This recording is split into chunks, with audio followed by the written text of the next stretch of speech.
찬송가 135장 부르고 10월 16일 금요일 아침 기도 시작합니다. 찬송가 135장입니다. 어저께나 오늘이나.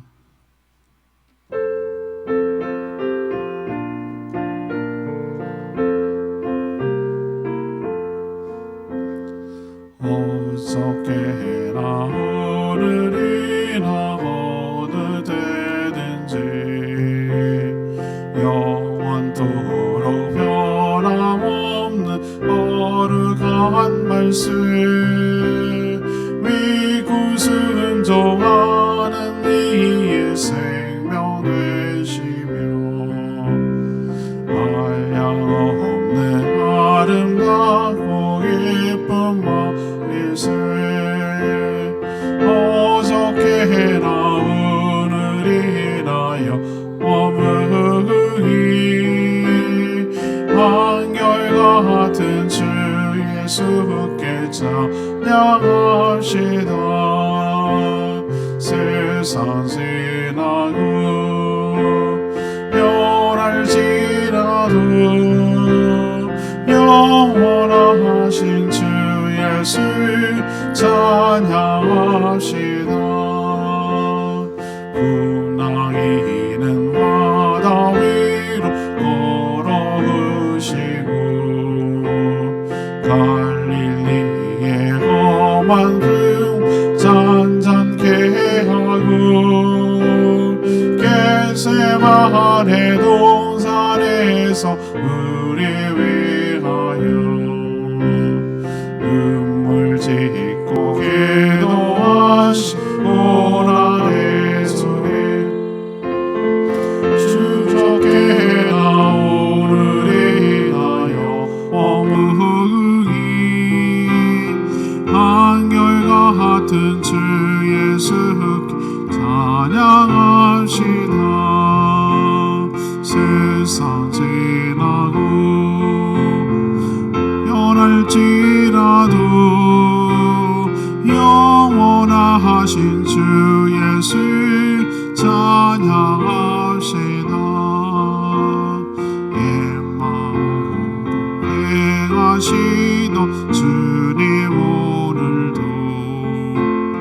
한결같이 우리 곁에 함께 계시고 우리들의 영접하러 다시 오실 때 변함없는 영광의 주님의 우리 어저께나 오늘이 영원히 한결같은 주 예수께 찬양합시다. 세상 지나고 변할지라도 영원하신 주 예수 찬양합시다. 찬양집 300장입니다. 찬양집 300장 하나님은 너를 지키시는다. 300장입니다.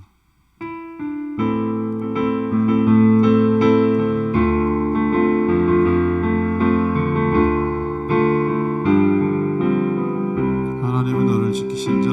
하나님은 너를 지키시는 자 너의 우편에 은을 되시니 너의 해와 맘에 나갈루 너를 해치 못하리. 하나님은 너를 지키 너의 환난을 명쾌하시니 그가 너를 지키시리라. 너의 주님을 지키시리라. 눈을 들어 산을 보아라. 너의 도움 어디서 오나. 천지 지으신 너를 만드신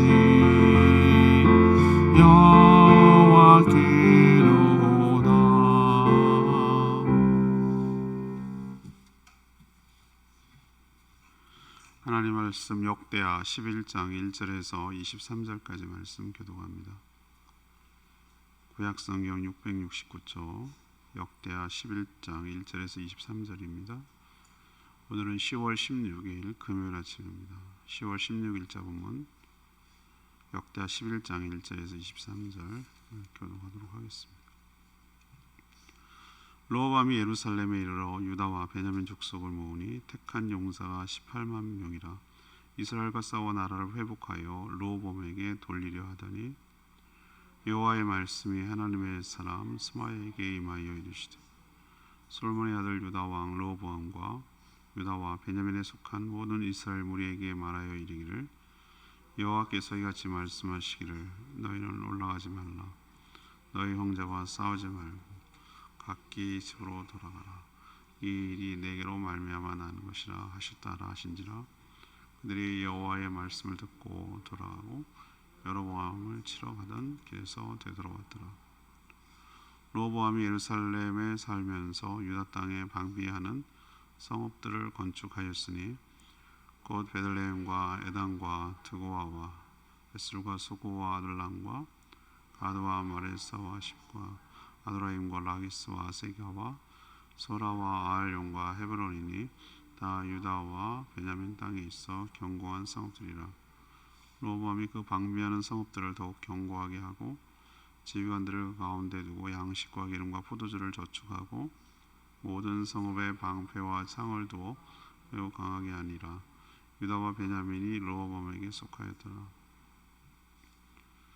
온 이스라엘의 제사장들과 레위 사람들이 그들의 모든 지방에서부터 르호보암에게 돌아오되 레위 사람들이 자기들의 마을들과 산업을 떠나 유다와 예루살렘에 이르렀으니 이는 여로보암과 그의 아들들이 그들을 해임하여 여호와께서 제사장의 직분을 행하지 못하게 하고 여로보암이 여러 산당과 순념소 우상과 자기가 만든 송아지 우상을 위하여 친히 제사장들을 세움이라. 이스라엘 모든 지파 중에 마음을 굳게 하여 이스라엘 하나님 여호와를 찾는 자들이 레위 사람들을 따라 예루살렘에 이르러 그들의 조상들의 하나님 여호와께 제사하고자 한지라. 그러므로 3년 동안 유다 나라를 도와 솔로몬의 아들 르호보암을 강성하게 했으니 이는 우리가 3년 동안을 다윗의 솔로몬의 길로 행하였음이더라. 르호보암이 다윗의 아들 여리모스의 딸 마할랏을 아내로 삼았으니 마할랏은 이새의 아들 엘리압의 딸 아비하일의 수생이라. 그가 아들 곧 여우스와 스마라와 사함을 낳았으며 그 후에 압살롬의 딸 마아가에게 장가들었더니 그가 아떼와 시사와 슬로밋을 낳았다. 르호보암은 아내 18명과 첩 60명을 거느리 아들 28명과 딸 60명을 낳았으니 압살롬의 딸 마아가를 모든 처첩보다 더 사랑하여 르호보암은 마아가의 아들 아비야를 후계자로 세웠으니 이는 그의 형제들 가운데 지도로 삼아 왕으로 세우고자 함이었더라. 르호보암이 지혜롭게 행하여 그의 모든 아들을 유다와 베냐민의 온 땅 모든 견고한 성읍에 흩어 살게 하고 양식을 후히 주고 아내를 많이 구하여 주었더라. 아멘. 르호보암은 18만 대군을 소집해서 그 열지파 북이스라엘과 전면전을 치르려고 했습니다. 그렇지만 하나님이 보낸 스마야 선자의 만류로 그런 계획을 철회합니다. 돌아와서 그는 국방을 튼튼히 하려고 유다와 베냐민 지파에 있는 땅에 여러 성읍들을 건축했고 또 군사와 양식을 비축하고 저축했습니다. 여로보암이 자기 마음대로 하니까 제사장들이 또 레위 사람들이 북쪽 이스라엘에서 내려왔습니다. 3년 동안 르호보암을 도와서 나라를 강성하게 했다라고 말하고 있습니다. 왕은 많은 처첩과 자녀들을 두었고 아비야를 세자로 지목해 해서 후계자로 삼았다라는 내용입니다. 오늘 질문을 르호보암이 지혜롭게 한 일은 무엇입니까? 르호보암이 지혜롭게 한 일은 무엇입니까? 첫 번째로 1절에서 4절까지 말씀, 하나님의 말씀에 순종하여 계획을 철회한 일입니다. 왕국 분열 과정을 보면 르호보암은 어리석은 자처럼 보입니다. 어제까지 묵상을 했죠. 그렇지만 역대기는 늘 말씀드리지만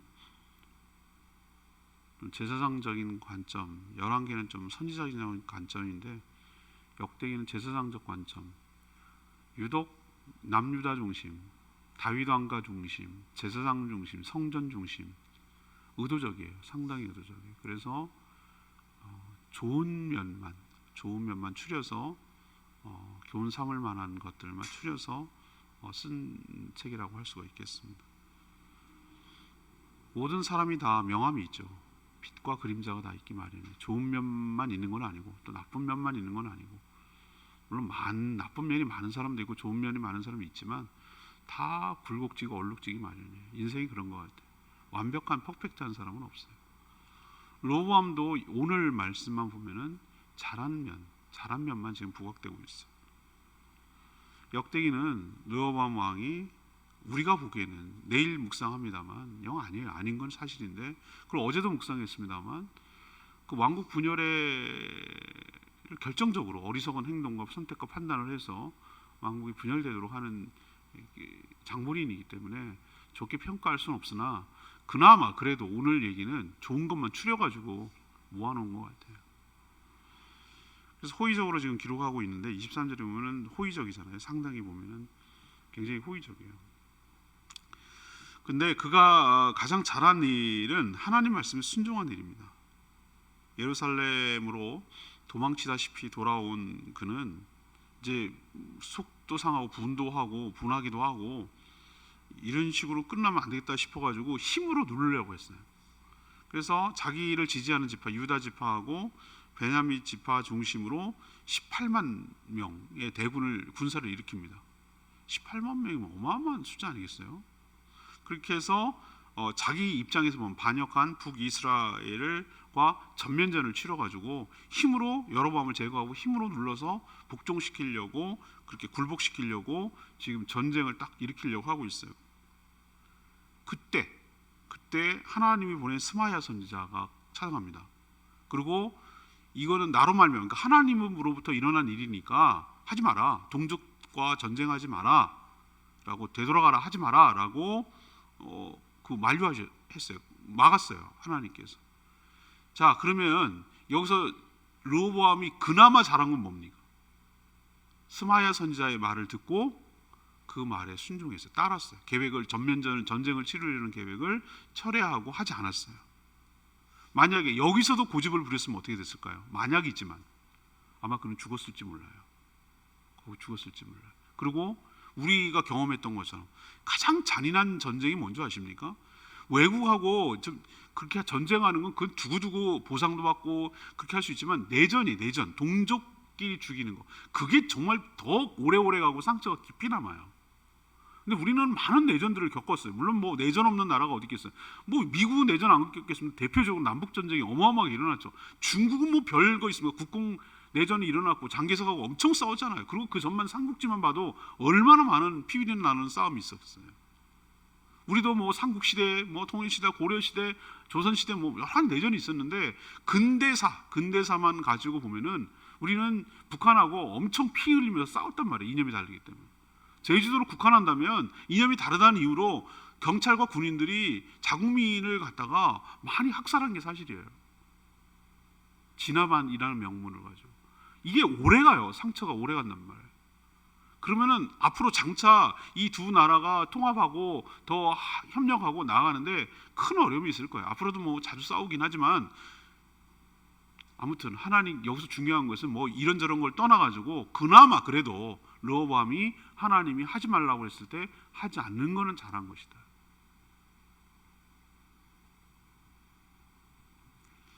하나님은 스마야 선지자를 통해서 너희 형제와 싸우지 말고 집으로 돌아가라고 명령했어요. 이 모든 일이 하나님께로부터 나온 일이라 하셨어요. 만약 여기서 고집을 부려 전면제를 했다면 돌이킬 수 없는 동족 상정의 비극을 초래했고 후유증이 만만치 않고 오래갔을 거라고 생각해요. 앞뒤 안 가리고 감정적으로 결정해서 시행하면 반드시 후회합니다. 잘 모를 경우 기다려야 되고 하나님의 말씀을 들어봐야 되고 확신이 서지 않을 경우 가만히 있어야 돼요. 그게 상칙이에요. 확신도 서지 않고 불분명하고 그런데 감정적으로 욱하는 심정에 결정한 건 반드시 후회가 나옵니다. 반드시라고 제가 말씀드려요. 저 경험했어요. 많이. 반드시 후회하더라고. 제가 아주 뼈저리게 깨닫는 거 있어요.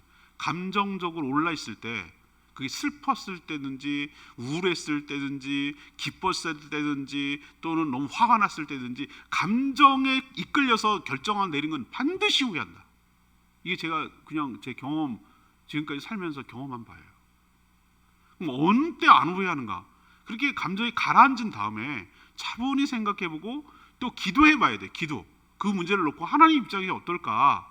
기도를 해보고 결정하는 것은 후회가 안 되는데, 하나님의 말을 안 듣고 지 멋대로 지 감정대로 욱하고 내질러 버리는 것은 반드시 후회하더라 말이죠. 르호보암이 그나마 잘한 거, 하나님의 말씀을 듣고 하지 말라고 했을 때, 전쟁하지 말라고 했을 때 하지 않은 거, 순종한 거, 요거는 굉장히 잘한 일이다라고 평가받을 수 있을 줄 압니다.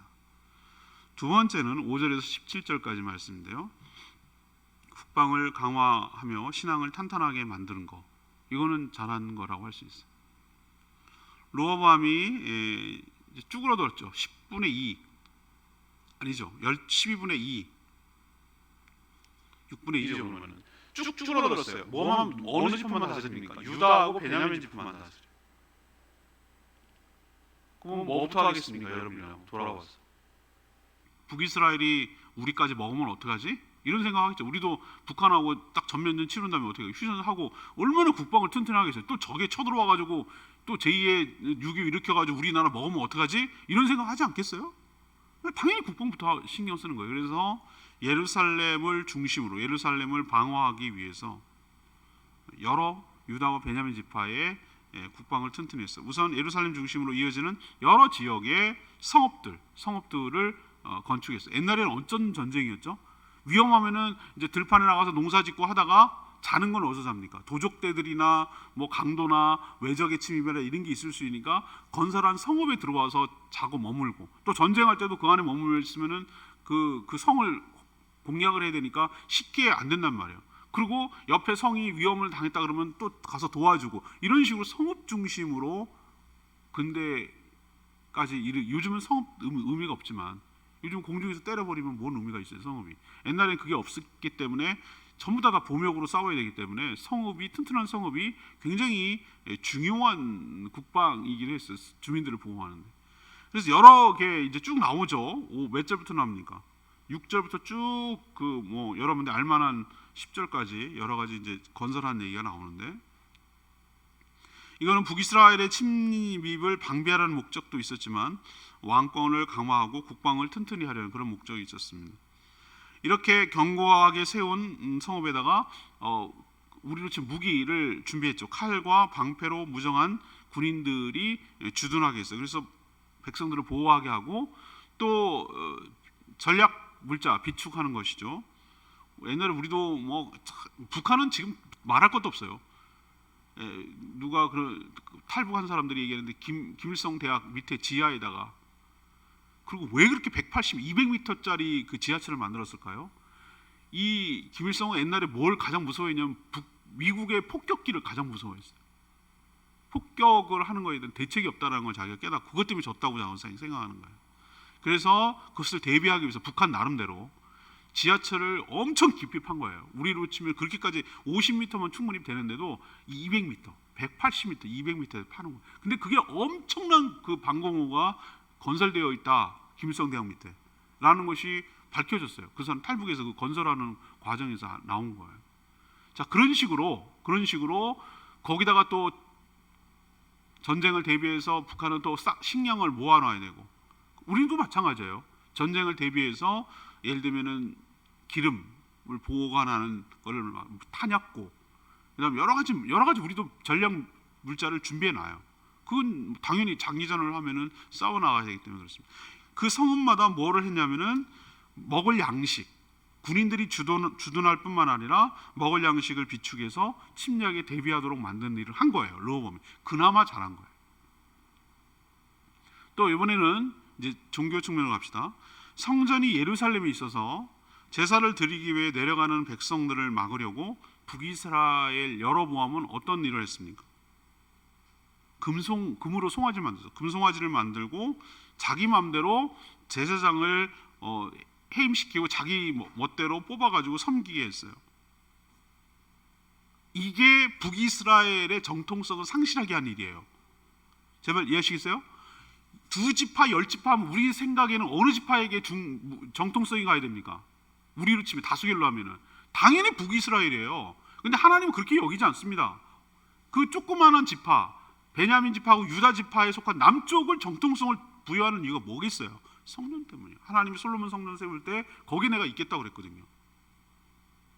근데 백성들이 자꾸 이탈하는 거예요. 거기 가서 제사 드리고 싶고, 북이스라엘도 여러분 그게 싫은 거예요. 자꾸 거기 가면은 백성들이 동화되고, 이거는 뭐 그렇게 되면은 다윗 왕가에 따를 수밖에 없잖아요. 그래서 막으려고, 못 내려가게 하려고 금송아지를 만들. 옛날에 그게 얼마나 그들의 사상에 뿌리 깊게 내려오는 우상 숭배 사상이 남아 있는지 아시겠죠?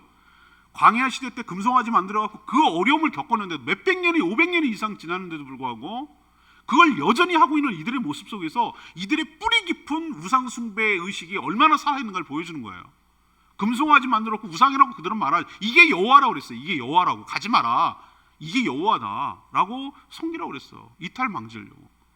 그리고 제사장이 율법대로 안 들어가는 거예요. 원래는 아론의 자손들이, 아들들이 제사장이 이어져야 되는데 그걸 할 수가 없는 거예요. 자기 마음대로. 그러니까 그냥 자기 멋대로 해임하고 아무나 갔다가 막 그냥 제사장 세운 거예요. 이게 바로 정통성을 상실한 근거예요. 하나님 말씀대로 안 하고 임의대로 한 거예요. 그러니까 해임시키니까 어떻게 합니까? 제사장들하고 레위 사람들이 마치 우리나라 북한 정권이 딱 들어서니까 신앙생활했던 수많은 사람들이 남쪽으로 내려오잖아요. 또 유교를 겪으면서 내려오잖아요. 그렇게 세워진 교회가 제주 영락교회입니다. 피난민들이 세운 교회예요. 그리고 서울에 있는 영락교회가 북한에서 내려온 사람들이 세운 교회예요. 신앙의 자유를 찾아서 다 죽이고 빼앗고 신앙의 자유를 하니까 북한 김일성 정권이. 그러니까 다 내려온 거예요. 남쪽으로. 그거와 비슷해요. 지금 여로보암이 그런 정책을 하니까 제사장과 레위 사람들이 내려와서 누굴 돕겠습니까? 당연히 르호보암을 돕죠. 그래서 3년 동안, 이것도 웃기는 얘기인데 3년이라고 말하면 3년만 잘했다는 얘기예요. 그 종교적인 체계를 잘 만들어 가지고 또 이걸 수용했죠. 이 르호보암이 수용을 했고 탄탄하게 신앙이 되도록 도와서 이 강성하도록 협력한 거예요. 이게 잘한 거예요. 르호보암이. 하나는 국방을 여러 성읍들을 만들고 견고하게 만들어서 탄탄하게 만든 거. 또 북에서 내려오는 그 제사장과 레위 사람들을 야 몰라 니네가 우리 알바리지 이게 안 하고 그들을 다 수용하고 흡수해 줬어요. 흡수하니까 이들이 적극적으로 돕잖아요. 도와서 신앙을 탄탄하게 한 거. 요게 바로 그나마 잘한 일이에요. 이 순종할 때 이렇게 주의 복이 따라온다는 것을 우리에게 보여주고 있는 줄로 압니다. 마지막 세 번째는 18절에서 23절까지 말씀인데요. 왕가를 번성케 하고 후계를 미리 준비한 거. 이거는 잘한 거예요. 르호보암의 이제 가족 가계도가 이렇게 오늘 나오는데 첩 왕이니까 나 이런 복잡한 가정사에 나는 끼고 싶지 않아 진짜. 근데 이게 막장 드라마는 불보듯 뻔하지 않겠어요 이거? 첩과 딸과 자녀들 결혼 관계에 대해서 설명하는데 그의 아내는 18명. 와 진짜. 첩은 60명. 몇 명이 합치면 78명. 와, 참 대단해요, 그죠? 그리고 거기서 나온 아들들 28명, 딸은 60명. 딸이 훨씬 많네요, 그죠? 딸이 훨씬 많아요, 28명. 아무튼 아주 복잡한 가정처럼 보이지만 우리가 지금 우리 관점에서 이걸 바라보면 안 돼요. 왜 그러냐면 동서고금을 막론하고 뭐가 두렵냐 하면은 왕실이 약화되면 왕권이 약화된다고 보는 거예요. 후계할 사람이 없고 후계를 삼을 만한 그러니까 사람 인적 자원이 자녀들 중에 몇 사람 안 되면 그중에 고르기가 힘들잖아요. 한 18명 되고 많이 되면 그중에 고르기가 훨씬 쉽잖아요. 똘똘한 애들 고를 수 있잖아요, 후계를. 근데 귀하게 귀하게 낳은 아들이 하나인데 비실비실거려 왕자가. 그러면 이거 보통 일이 아니고, 그럼 그 다음 나라가 흔들거릴 수 있거든요. 그래서 왕실을 강화시키기 위해서 여러 처나 첩을 주고 여러 자녀를 낳게 했단 말이에요. 우린 이해 안 되죠, 그죠? 나는 감당이 안 될 것 같은데 아무튼 이랬단 말이에요, 이때는. 그래 그런 관점에서 보면 왕실이 번성해 나라가 탄탄하다는 그런 인식이 있어서, 그런 관점에서 보면 그걸 용납이 될 수 있을 것이죠. 근데 저는 거기다가 점수를 주고 싶지 않고, 르호보암이 그래도 잘한 일은 뭐냐면 이렇게 많은 처첩들, 자녀들 많이 두었다라는 것이 잘했다는 게 아니라 후계 구도를 일찍 정하고 정리했다는 점에서 잘한 거예요. 여러 처첩이 있었는데 그가 특별히 더 사랑한 아내가 있었어요. 누구죠? 참 이것도 웃기는, 이게 압살롬이 누굽니까? 솔로몬하고 경쟁했던 그거 아니에요? 압살롬? 내가 그렇게 알고 있는데 압살롬의 딸 마아가를 특별히 사랑했어요. 이건 알 수 없는 일이야. 참 원수가 되고 사랑하고, 참 이해할 수 없는 동네예요, 이 동네도. 그래서 하여튼 마아가를 특별히 사랑했어요. 그래서 그에게서 난 아들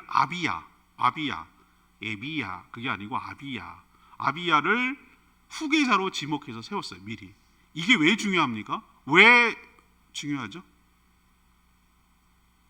그래야 무슨 변고나 어려움이 있을 때 나라가 혼란스럽지 않아요. 만약에 이게 안 정해지면 경쟁이 심해져서 왕자의 난이 일어나고 나라가 쫄딱 망할 수도 있어요.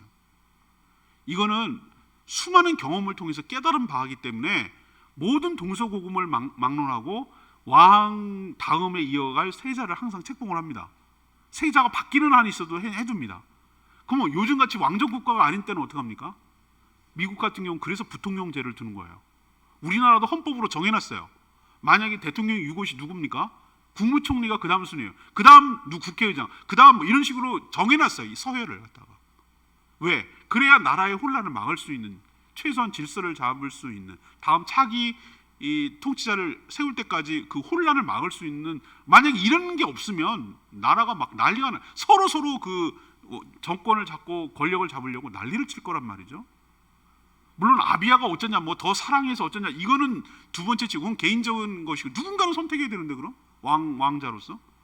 근데 미가의 아들 아비야를 딱 선택해 놓음으로써 그 다음이 어떨 것이라고 예측 가능하도록 해서 나라가 혼란스럽지 하지 않게 한 것,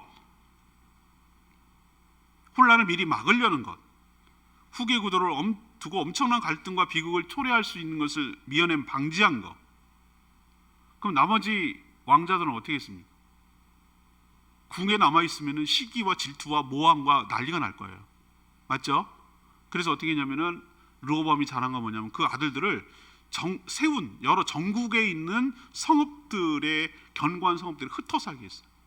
그리고 리더십을 준 거예요. 거기에 읍장 정도 되겠죠. 성읍 줘서 양식과 아내를 충분히 줘서 거기서 먹고 살 수 있고 자족하게 살 수 있고 불만을 잠재우고 오히려 또 충성 경쟁을 시켜가지고 또 그렇게 만들어 놓은 것은 잘한 거. 이렇게 한 것이 뭡니까?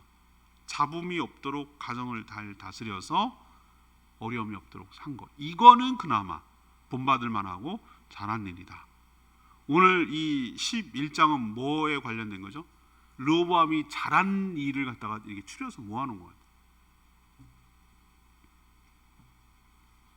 16절 말씀이 레마의 말씀. 이스라엘 모든 지파 중에 마음을 굳게 하여 이스라엘 하나님 여호와를 찾는 자들이 레위 사람들을 따라 예루살렘에 이르러 그들의 조상들의 하나님 여호와께 제사하고자 한지라. 왕국 분열 과정에서 르호보암이 큰 실수를 한 것처럼 보이지만 오히려 정통성은 북이스라엘이 아닌 유다에 있었어요. 그 배경을 설명하고 있는데, 여로보암이 성전에 있는 예루살렘의 백성들이 내려가지 못하도록 산당과 우성을 만들고 마음대로 제사장을 섬기게 했어요. 이것을 견디다 못한 신실한 자들이 유다로 망명한 거예요. 누구 따라서? 제사장과 레위 사람들 따라서 온 거예요. 역사적으로 그런 경우 많습니다. 영국이 앵글리칸 처치, 그러니까 성공회라고 부르는, 지금 우리나라에도 들어와 있는 성공회가 영국 국교거든요. 국교회.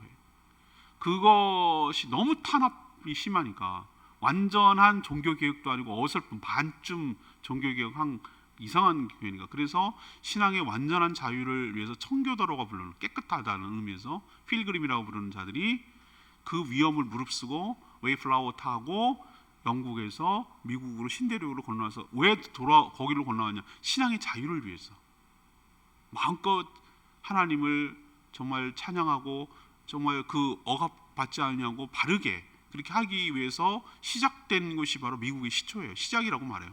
그건 기내들 관점이고 인디언이 있었긴 있었지만 아무튼 그렇게 한 거. 우리나라는 북한 정권이 김일성 정권이 들어오자 그 신앙의 자유, 막 교회를 핍박하고 기독교를 아편이라고 일으키니까 내려온 수많은 신앙민들. 1.4.5태 때 공산 정권에 때문에 내려온 사람도 있지만 그 전부터 해방되고 나서부터 공산 정권이 들어서자 그 6.25 전에도 힘들고 어려워서 신앙의 자유를 위해서 내려오고 또 6.25 과정에서 내려온 사람들이 북한에서 사람들이 두 계급이에요. 지주 계급하고 기독교 그룹이에요. 내려와서 세운 교회들이 엄청 많고 아까도 말했지만 그렇게 신앙의 자유를 했어요. 우리에게 보여주는 건 뭡니까? 이처럼 사람이 밥만 먹고 어떻게 사나라고 생각하지만 밥보다 더 중요한 것이 하나님을 섬기고 사랑하고 신앙의 자유를 가지고 살아가는 것이 가장 기쁘고 가치 있는 일인 줄로 믿습니다. 우리가 왜 저는 자유민주주의 국가에서 있어야 된다고 생각하냐면 신앙의 자유 때문에 그래요.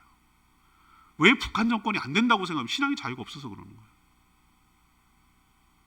왜 우리나라가 좋은 나라냐? 신앙의 자유가 있잖아요. 우리가 믿고 예배드리고 그런 것 때문에 핍박하고 압박하지 않잖아요. 근데 요즘 예배드리지 못하게 한다고 신앙의 핍박이라는 말은 정말 어리석기 짝이 없는 말 하는 거예요. 그거는 방역 때문에 그렇고 전염병 확산을 방지하기 위해서 그런 것이지 신앙의 핍박 아니에요. 정말로 제가 만약에 얼토당토하는 일 가지고 교회를 핍박하면 전 가장 앞장서서 목숨 걸고 나갈 사람이에요. 그러나 그건 아니란 말이에요. 우리도 신앙의 자유를 지켜내기 위해서 우리나라를 지켜야 돼요. 이 자유주의 민주주의 체제를 지켜야 돼요. 누구보다도 저는 북한처럼 되는 걸 원하지 않아요. 왜? 신앙의 자유가 없기 때문에.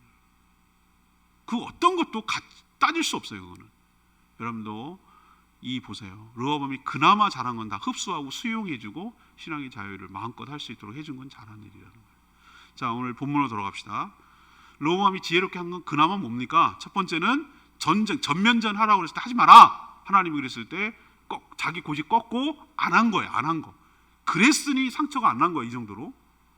큰일 날 뻔했어요. 나라가 파산 나거나 아니면 끝날 수도 있는 상황이었어요. 두 번째 잘한 건 뭐예요? 국방을 세우고 또 신앙을 견고하고 탄탄하게 한 거. 잘한 거예요. 세 번째는 뭐죠? 왕가를 번성하게 하고 또 후계를 미리 교통정리를 잘 해놔서 잡음이 없고 승계될 수 있도록 한 것은 굉장히 잘한 일이에요.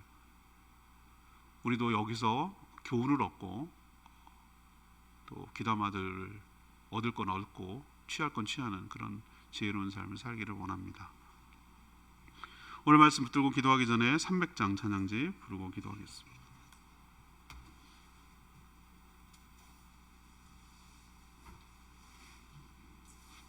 찬양집 300장 하나님은 너를 지키시는 자 300장입니다.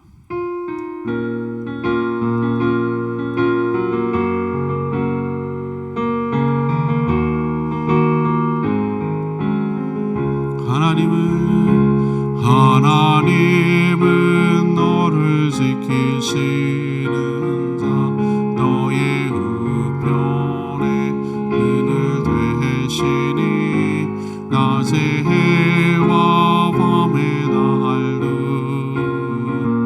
너를 해치 못하니 하나님은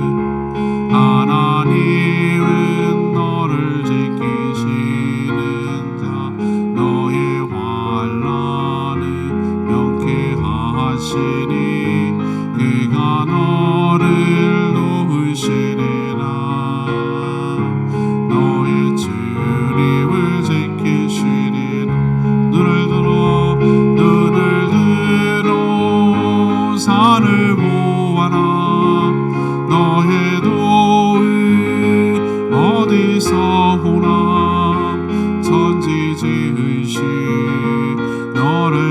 만드신 여호와께로나.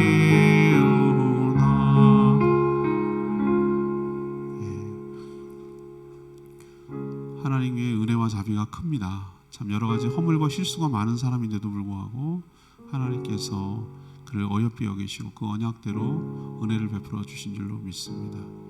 우리도 여로보암을 보면서 잘한 일은 어떻게 하면 잘하는 것인지, 또 못한 것은 뭐가 못한 것인지, 그런 것을 통해서 우리도 교훈을 얻고 어떻게 살아가야 될지 우리가 생각해보는 이 시간 되기를 원합니다. 주여, 저희 인생도 하나님 앞에서 바르게 살아서 하나님 앞에서 좋은 평가를 받고 살아갈 수 있게 해달라고 주여 외치며 기도하겠습니다. 주여 하나님, 하나님은 너를 지키시는 너의 우편에 그늘 되시니 낮의 해와 밤의 달도 너를 해치 못하리.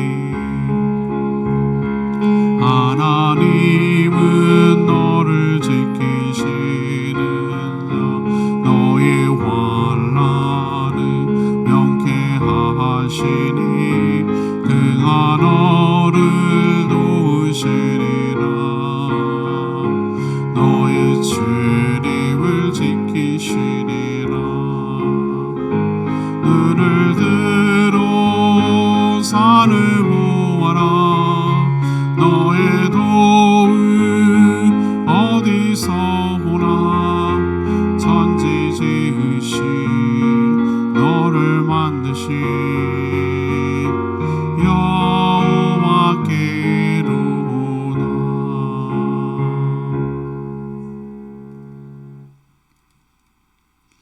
하나님, 저희도 르호보암이 잘한 모습은 보고 배우게 하여 주시옵소서. 어떤 일을 처리할 때 감정적으로 판단하고 시행하지 않게 하시고 하나님의 뜻이 어디에 있는지 확실하게 묻고 신중하게 행하게 하여 주시옵소서.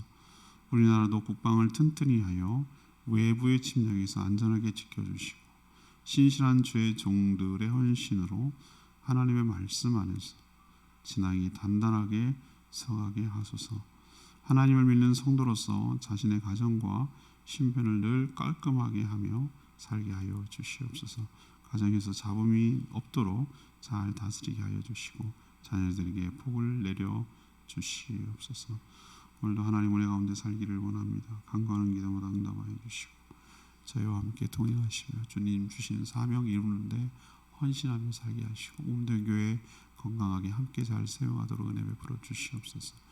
영육이 연약한 성도님들 붙들어 주시고 또 하고 있는 모든 사업과 일들을 축복하여 주셔서 형통케 하여 주시옵시고 열심히 일하게 하시고 또 일한 만큼의 대가를 정당하게 받도록 은혜를 부어 주시옵소서. 좋은 사람 붙여주시고 만나게 해주시고 형통케 하시고 좋은 소문 나도록 은혜를 베풀어 주시옵소서. 주님께 모든 것 맡기옵고 예수 그리스도의 이름으로 축복하며 기도합니다. 아멘. 오늘 하루도 주님의 은혜가 없는 살기를 축복합니다. 충분히 기도하고 하루 시작합니다.